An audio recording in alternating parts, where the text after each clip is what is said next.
देखिए, एक दूध व्यापारी दूध की 10 केन खरीदता है। केन मतलब आप बाल्टी समझ सकते हैं, 10 बाल्टी खरीदा है या 10 जार खरीदा है।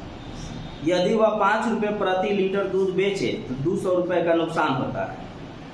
इसे 6 रुपये प्रति लीटर बेचने पर वह 150 रुपये यानी 150 रुपये लाभ कमाता है। एक केन में कितना लीटर दूध है? तो बोलता है कि मान लेते हैं कि हमारे पास 10 केन मतलब बाल्टी, हम मान लेते हैं कि हमारे पास 10 बाल्टी दूध है। अब हर बाल्टी में कुछ ना कुछ लीटर दूध होगा, तो हर बाल्टी में अगर कुछ ना कुछ दूध होगा तो कहता है कि अगर 5 रुपये प्रति लीटर बेचेंगे तो 200 का नुकसान होगा, और अगर 6 रुपये प्रति लीटर बेचेंगे तो 150 का लाभ होगा। अब याद रखेंगे कि जब किसी सवाल में लाभ और हानि दोनों दे दिया जाए तो उसको बैलेंस किया जाता है। लाभ और हानि अगर दोनों दे दिया जाए तो क्या किया जाता है? उसको बैलेंस किया जाता है। बैलेंस करने के लिए समझिएगा,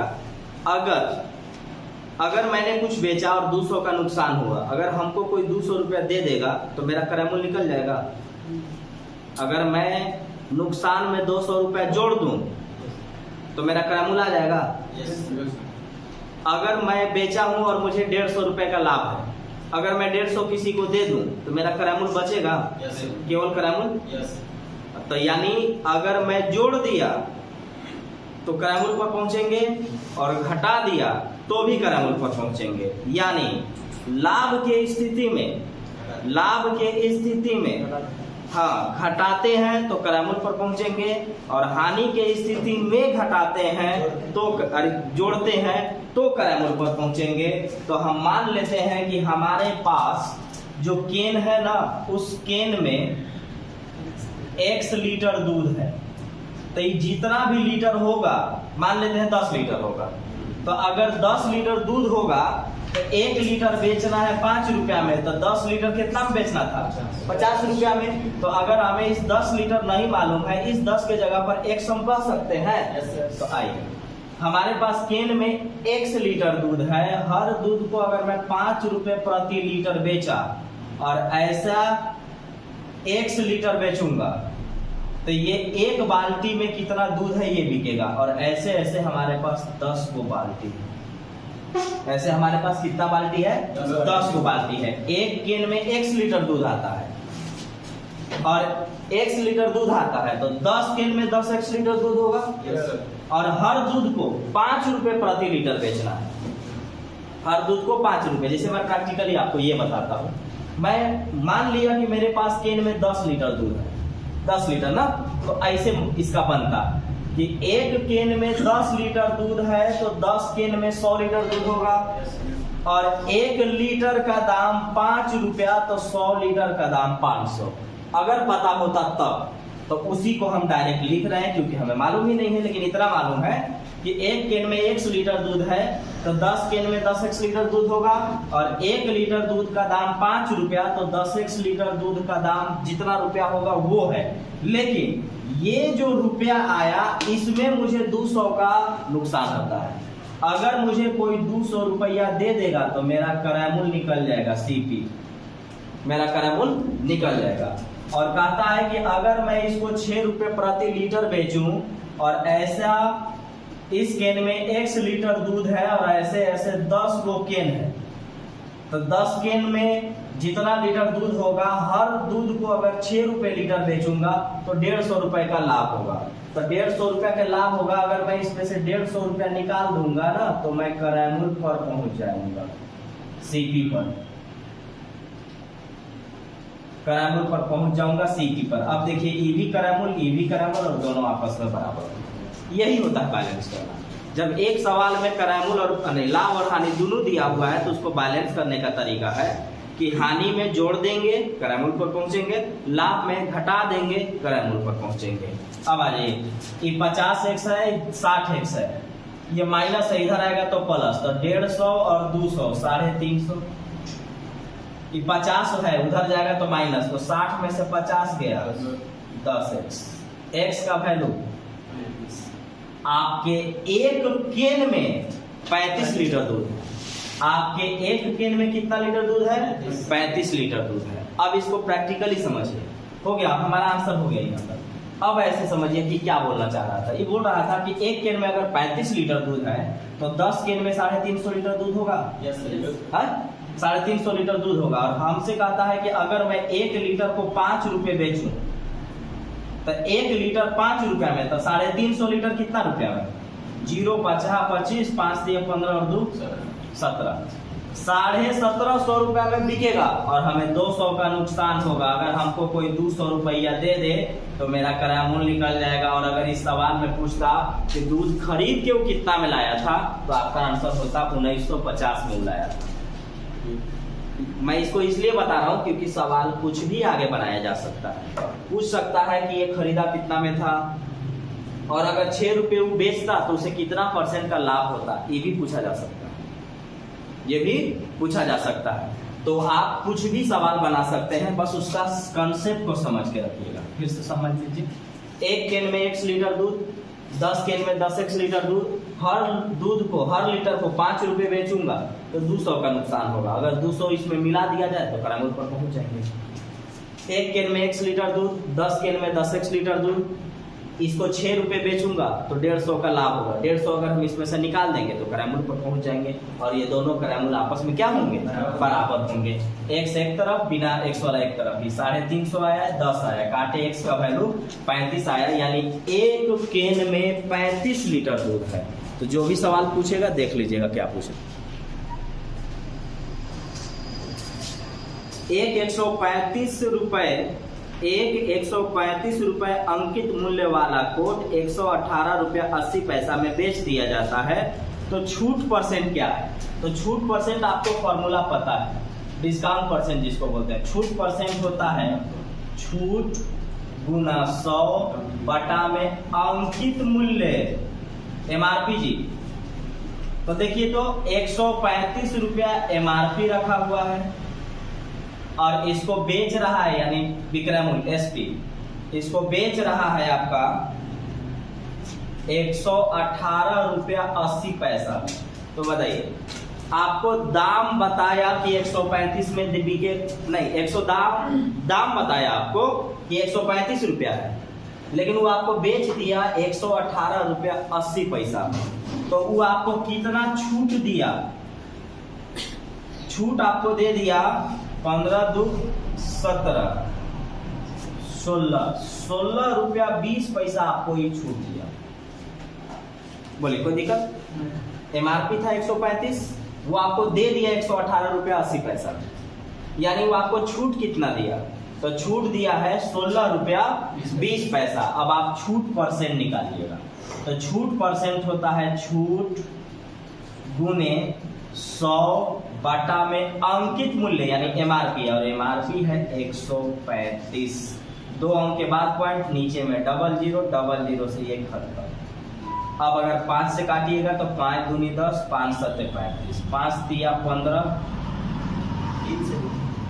5 तिया 15, 5 दूनी 10, 5 चौका 20, 4 2 6 3 9, 9 से कट जाएगा। 9 तिया 27, 9 तिया 27, 9 छक 54, 3 से 12 बार में आपको 12% ये डिस्काउंट दिया था।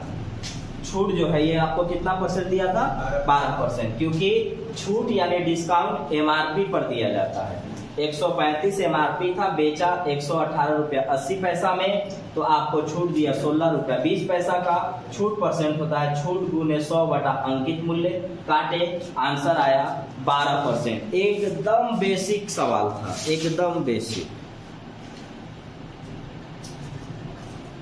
एक व्यापारी थोक व्यापारी से 27 पेन के अंकित मूल्य में, मतलब 27 पेन के MRP में 30 पेन खरीदता है। यदि खुदरा व्यापारी इन्हें अंकित मूल्य पर बेचता है तो इस सौदे में इसे कितने % का लाभ होगा? यानी अगर इस सवाल को समझा जाए तो ये कुछ ऐसा कहना चाहता है, ये कहना चाहता है कि 27 पेन का MRP का मतलब गुना होता है 27 पेन का MRP, 27 पेन का MRP 30 पेन के क्रय मूल्य यानी CP के बराबर है। क्रय मूल्य मतलब CP। उसने बोला कि 27 पेन के MRP है, मतलब 27 गो पेन है, 27 पेन का MRP है, उसको हम 30 रुपए में खरीदते हैं। तो आप कह सकते हैं कि आप अगर उसको 30 रुपया में खरीद रहे हैं तो हम ये बोल सकते हैं कि 27 पेन का MRP और 30 पेन का क्रय मूल्य आपस में बराबर है। तभी ना आपको मिला। MRP 27 पेन का था, आपने उसको कितना में खरीदा? 30 रुपया में खरीदा। तो इसका मतलब हुआ कि 27 पेन का MRP 30 पेन के क्रय मूल्य के बराबर है। इसको नीचे भेजिए और इसको भी नीचे, तो बनेगा आपका MRP बटा में CP। ये 30 तो वहीं हो गया, इसको नीचे जब भेजिएगा तो ये आएगा 27। ये आपका अंकित मूल्य है और ये आपका क्रय मूल्य। 3 से 10 बार में, 3 से 9 बार में। आप सोच के देखिए कि आप खरीद के कितने रुपये में लाए थे? 9 रुपये में। MRP पर बेचना है, MRP पर बेचना है आपको, तो MRP कितना है? 10 रुपये। तो MRP पर न बिकेगा, तो खरीद के कितना में लाए? 9 में। बेचना कितना में? 10 में। लाभ की हानि? लाभ होगा 1 रुपया। लाभ परसेंट होता है लाभ गुने 100 और बटा में क्रय मूल्य। 11.1/9% का आपको लाभ होगा। एक बार फिर से समझिए, 27 पेन का MRP और 30 पेन का क्रय मूल्य यानी CP आपस में बराबर है। नीचे भेजे, इसको नीचे भेजे, काटे तो 10/9 कहलाया। जो जिसके सामने पड़ा वो वैल्यू हो गया, यानी खरीद करके 9 रुपया में लाए हैं और बेच रहे हैं 10 रुपया में। लेकिन MRP पर ही बेच देना है, मतलब जितना दाम लिखल होगा उतने पर बिकेगा। तो 10 रुपया दाम लिखल है, मतलब काट दिया हूँ, नहीं तो इसे 30 रुपया दाम लिखल है। तो 10 रुपया का दाम लिखल है और खरीद के हम 9 रुपया में लाए, तो हम दाम जितना लिखा है उतने पर हमको बेचना है। तो हम खरीद करके 9 में लाए हैं, बेच रहे हैं 10 में, यानी लाभ हमको 1 रुपया होगा। लाभ परसेंट होता है लाभ गुने 100 बटा क्रय मूल्य। Profit into 100 by CP। 11.1/9% का उसको लाभ होगा। देखिए, अब यहाँ से कैलकुलेटिव प्लस कंसेप्ट पर आधारित सारे क्वेश्चन बेसिक होंगे, लेकिन वो थोड़ा सा कैलकुलेटिव हो सकता है क्योंकि बहुत कुछ यहाँ निकलवाता है। देखिए, बोला कि एक दुकानदार 90 पैसा प्रति अंडा की दर से, मतलब एक अंडा 90 रुपया में खरीद रहा है, सॉरी एक अंडा 90 पैसा में खरीद रहा है। और आपको मालूम है कि पैसा को 100 से भाग देने पर रुपया में बदल जाता है। पैसा को 100 से जब आप भाग दीजिएगा तो कहाँ बदल जाएगा? रुपया में। 90 पैसे प्रति अंडा मिल रहा है, मतलब एक अंडा के दाम 90 पैसा और 144 अंडा ही खरीदता है। इसमें 20 अंडे रास्ता में लेके आने में 20 अंडा इसका टूट गया। शेष अंडे को 1 रुपया 20 पैसा प्रति अंडा की दर से बेच रहा है, तो इसे कितने % का लाभ या हानि होगा? तो पहले तो ये देखिए कि खरीदा कितना में था, खरीद करके कितना में लाया था। तो देखिएगा, एक अंडा इसको मिल रहा है 90 पैसा में, और पैसा को अगर 100 से भाग देंगे तो ये रुपया में बदलेगा। तो एक अंडा बिक रहा है, ले रहा है 90 पैसा में, और ये ऐसा 144 अंडा खरीदेगा। एक अंडे का दाम 90 पैसा, 144 अंडे का दाम इतना, यानी 1 जीरो खत्म, और 9 चौके 36, 9 चौके 36 और 3 39, 9 एकम 9 और 3 12। एक जीरो लगल है इसलिए एक के बाद पॉइंट लग जाएगा। एक जीरो है इसलिए एक के बाद क्या लग जाएगा? पॉइंट लग जाएगा। यानी ये खरीद के 129 रुपया 60 पैसा में लेके आया है। खरीद करके 129 रुपया 60 पैसा में लेके आया है, लेकिन जब वो लेके आ रहा था तो उसका 20 अंडा टूट गया। तो 20 अंडा टूट गया तो 144 को लाया था, 20 को टूट गया, बचा कितना? 124 को। 144 में से 20 आप निकाल लेंगे, 124 को अंडा इसके पास बचा है। एक अंडा को 1 रुपया 20 पैसा में बेचेगा। एक अंडा को 1 रुपया 20 पैसा में बेचेगा तो 124 अंडा को कितना में बेचेगा? ये गुना करने पर पता चलेगा। एक अंडा का दाम 1 रुपया 20 पैसा, तो 124 अंडा के दाम कितना? 2 अंक के बाद पॉइंट है, नीचे में डबल जीरो लगेगा, 1 जीरो खत्म। 12 चौके 48, 12 दूनी 24 और 4 28, 12 एकम 12 और 2 14। एक जीरो है, एक के बाद पॉइंट लगेगा। यानी खरीद के ही 129 रुपया 60 पैसा में लाया है और बेच रहा है 148 रुपया 80 पैसा में। लाभ की हानि? लाभ का रुपया होगा इसका? हाँ, 19 रुपया 20 पैसे का तो इसको लाभ होगा। लाभ % निकालिए। अब यहाँ देखिएगा, ये कैलकुलेशन वाला सवाल है, एग्जाम में दो टाइप के सवाल पूछे जाते हैं और दोनों सवाल इंपॉर्टेंट होते हैं। एक एकदम आसान लेकिन कैलकुलेटिव, तो वो सवाल इंपॉर्टेंट हो गया आपके लिए, इसलिए कि उसमें वो आपका टाइम बर्बाद होगा। और एक सवाल होता है जो हाई लेवल का होता है, बेहतरीन कंसेप्ट पर रहेगा, जो आपसे बहुत अच्छा कंसेप्ट होगा तो बनेगा। और एक सिंपल होता है लेकिन उसको जब टफ बनाया जाता है कैलकुलेटिव, तो वो भी उतना ही इंपॉर्टेंस रखता है। जैसे ये कुछ कैलकुलेशन है, आगे आप आगे आएंगे तो और कैलकुलेशन आएगा। जैसे देखिएगा, हम खरीद के 129 रुपया 60 पैसा में लाए हैं, बेच रहे हैं 148 रुपया 80 पैसा का, लाभ हुआ 19 रुपया 20 पैसा। लाभ परसेंट होता है लाभ गुने 100 और बटा में क्रय मूल्य यानी सीपी।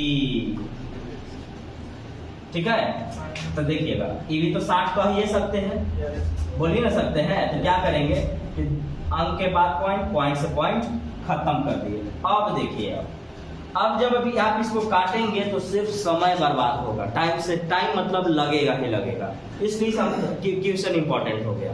वरना इसमें क्या था, कुछ नहीं था।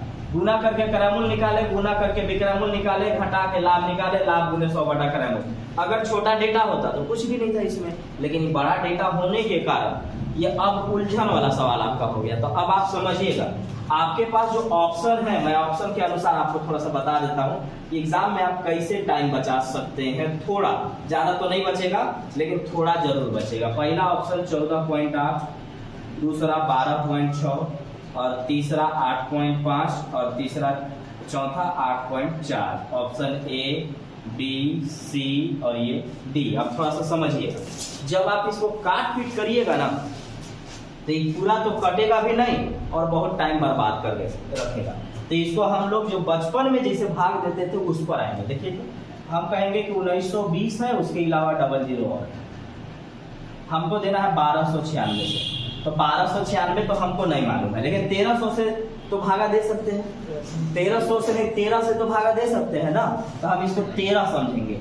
ये 1920 है, 1300 में एक ही बार जाने वाला है, यानी 1296। सुनिए, बोल रहे हैं कि हम 1300 से भाग देंगे, लेकिन लिखेंगे क्या, 1296। बोलेंगे इसलिए कि ताकि हमें कैलकुलेटिव न नजर आए। तो ये जैसे ही हमने यहाँ से 4 किया, 2 किया और ये 6 आ गया, 1 0 और उतार लीजिए। अब ध्यान रखिएगा कि 13 है, अब 13 चौका 52 होता है, 13 पचे 65, तो 6500 तो ज्यादा हो जाएगा। तो 13 चौका 52 यानी 14 पॉइंट। अब तो ये फिक्स है कि 14 पार करेगा, 14 से ज्यादा जाएगा तो ऑप्शन में हमारा ये हो गया हमारा काम। तो हम ऐसे करेंगे, तो यहाँ पर आपका टाइम बच गया। लेकिन अगर आप इसे काट के और भाग देने लगेंगे तो घर काट के देखिएगा बहुत टाइम लग जाएगा और भाग देने में भी परेशानी हो जाएगा। ऑप्शन का सहारा जरूर लेके रखिएगा। अगला सवाल, 18 रुपए में एक कलम बेचने पर एक व्यक्ति को कलम के क्रयमूल्य का 1/10 हानि होता है। तो इस कलम का क्रयमूल्य यानी सीपी कितना है, मतलब बेच कितना में रहे हैं, 18 में, और हानि भी जो होने वाला है वो क्रयमूल्य का 1/10 हानि होने वाला है। तो देखिए, क्रयमूल्य का 1/10 हानि होने वाला है, तो हम मान लेते हैं कि हमारा क्रयमूल्य x होगा। तो हमको जो हानि होने वाला है, वो क्रयमूल्य का 1/10 हानि होगा। क्रयमूल्य का 1/10 हानि होगा।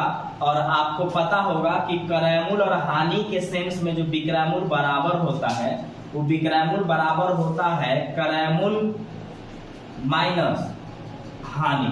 अच्छा लिख देता हूँ, विक्रयमूल्य बराबर होता है क्रयमूल्य माइनस हानि, क्रयमूल्य माइनस हानि, यानी विक्रयमूल्य बराबर होता है क्रयमूल्य माइनस हानि। यानी जितना क्रयमूल्य है उसमें से हानि को निकालेंगे तो विक्रयमूल्य निकल जाएगा।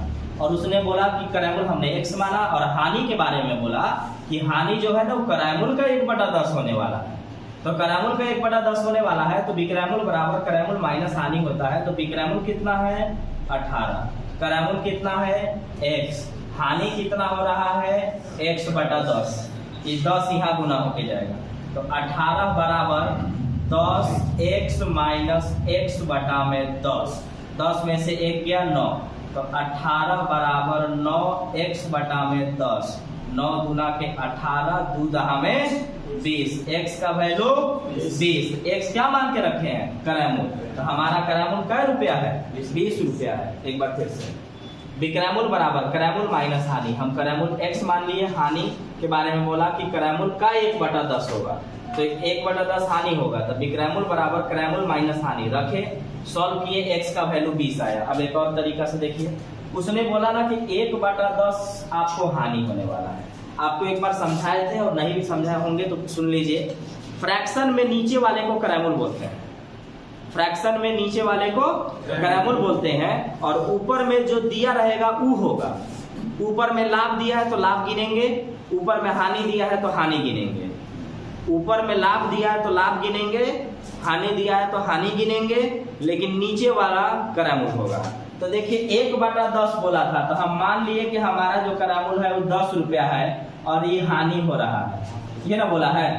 बताइए 10 रुपया में खरीदे हैं, 1 रुपया हानि हो रहा है, तो बेचेंगे कितना में? 9 रुपया में। कितना बेचेंगे? 9 रुपया में। फिर से खरीदे हैं कितना में? 10 में। हानि कितना हो रहा है? 1। तो खरीद के लाए हैं 10 में, 1 का नुकसान हो रहा है, तो बिकेगा कितना में? 9 में। और वास्तव में कह रहा है कि आप 18 रुपया में बेच रहे थे, ये ना बोला कि 18 रुपये विक्रयमूल है, तो आप बेच रहे थे 18 रुपया में और यहाँ बेच रहे हैं 9 रुपया में, यानी 9 रेशियो का वैल्यू 18 है, तो 1 रेशियो का वैल्यू कितना आएगा? 2। तो 1 रेशियो का वैल्यू 2 है, तो 10 रेशियो का वैल्यू 10 गुना के 20। 10 रेशियो का वैल्यू 10 गुना के 20। आंसर आ गया क्रयमूल कितना रुपया? 20 रुपया। तो आसानी से आप सब कुछ बना सकते हैं, सब मेथड समझते चलिएगा। 121 लास्ट वाला। राम ने 3 रुपया 75 पैसा प्रति दर्जन की दर से 1600 अंडा खरीदा। ध्यान से सुनिए, रेट बताया जा रहा है दर्जन के हिसाब से और सामान खरीदा जा रहा है संख्या के हिसाब से। ध्यान से, 3 रुपया 75 पैसा 1 दर्जन का दाम है और आपसे बोलता है कि हम 1600 खरीदे हैं, 1600 अंडा खरीदे हैं। ये नहीं बोला कि कई दर्जन खरीदे हैं। तो रेट आपको बताया गया है दर्जन के हिसाब से और सामान खरीदा गया है संख्या के हिसाब से। ये अगर बोलता कि 3 रुपया 75 पैसा 1 दर्जन का दाम है और इतना दर्जन खरीदे हैं तो तुरंत समझ में आता। तो यहाँ पर ध्यान रखेंगे कि राम ने 3 रुपया 75 पैसा प्रति दर्जन की दर से 1600 अंडा खरीदा। उसने उसमें से 900 अंडे को 1 रुपया में 2 तथा शेष अंडे को 2 रुपए में 5 की दर से बेच दिया। उसका लाभ परसेंट बताएं। आपको पता होगा कि संख्या को 12 से भाग देंगे तो वो दर्जन में बदलेगा, क्योंकि 1 दर्जन में 12 को होता है, 1 दर्जन में 12 को होता है। संख्या में 12 से भाग देंगे तो दर्जन में बदलेगा। तो आप, सवाल एकदम सिंपल है, थोड़ा सा बस इसमें समझने की जरूरत है। आप इसको सोचिए कि आप एक खरीदे कितना में होंगे। तो 1 दर्जन का दाम 3 रुपया 75 पैसा है, तो 1600 को अगर मैं 12 से भाग दूंगा तो दर्जन में बदलेगा कि नहीं, बोलिए।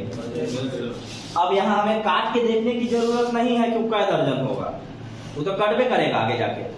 हमें सिर्फ ये समझना है कि 1 दर्जन का दाम 3 रुपया 75 पैसा, संख्या में 12 से भाग देंगे तो दर्जन में बदलेगा, और 1 दर्जन के दाम इतना रुपया, तो इतना दर्जन के दाम गुना करने पर आ जाएगा। ये दर्जन में बदला कि नहीं? बदल गया। तो बस 2 अंक के बाद पॉइंट है, नीचे में 00 खत्म। 4 तिया 12, 4 चौका 16, 3 एकम 3, 3 दूनी 6, 3 पचे 15, 500। खरीद के आप कितना मिलाए थे?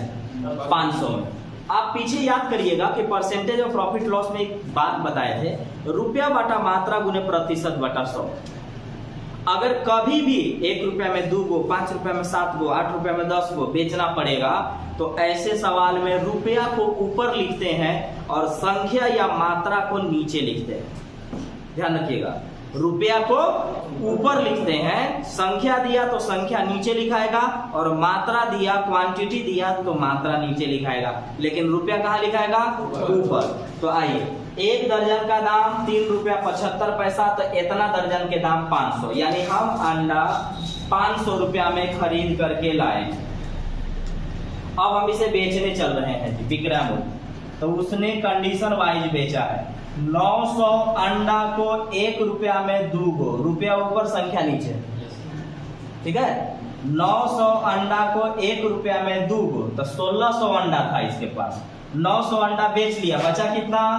700। 9 7 1600, 1600 अंडा लेके आया है। तो 900 अंडा को 1 रुपया में 2 गो, 700 अंडा को 2 रुपया में 5 गो बेच रहा है। तो कै रुपया में बिकेगा ये आएगा। ध्यान से, ऐसे जब भी बेचना होगा रुपया ऊपर संख्या नीचे, और अगर मात्रा रहेगा तो मात्रा नीचे।